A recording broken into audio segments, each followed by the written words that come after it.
Issues తర్వాత ఏం జరగబోతుంది అన్నది ఈరోజు వీడియోలో చూద్దాం. కోర్ట్ ఇష్యూస్ ఫ్రేమ్ చేసిన తర్వాత వచ్చే స్టేజ్ ఎవిడెన్స్ స్టేజ్. డాక్యుమెంట్లు సాక్ష్యాలతో ఇక్కడ మనం నిజమా కాదా అన్నది ప్రూవ్ చేయాలి. సాక్షులను కోర్టుకు తీసుకురావాలంటే ముందుగా వాళ్ళ పేర్లను కోర్టుకు ఇవ్వాలి. ఆర్డర్ 16 ప్రకారం కోర్టు వాళ్ళకి సమన్స్ ఇస్తుంది. ప్లెయింటిఫ్ సాక్షి మొదట కోర్టులో చీఫ్ ఎగ్జామినేషన్ ఇస్తాడు. అంటే తన మాటల్లో ఏం జరిగిందో చెప్తాడు. అది కూడా అతని లాయర్ ద్వారా జరుగుతుంది.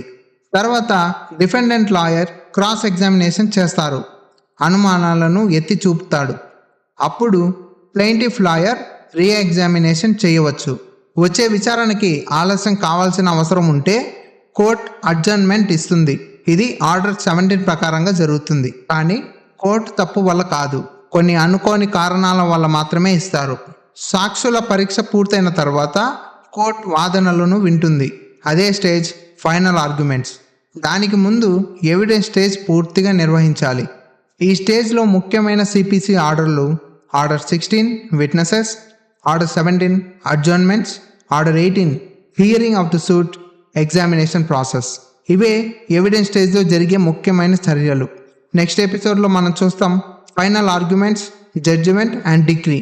కోర్టు తీర్పు ఎలా ఇస్తుంది.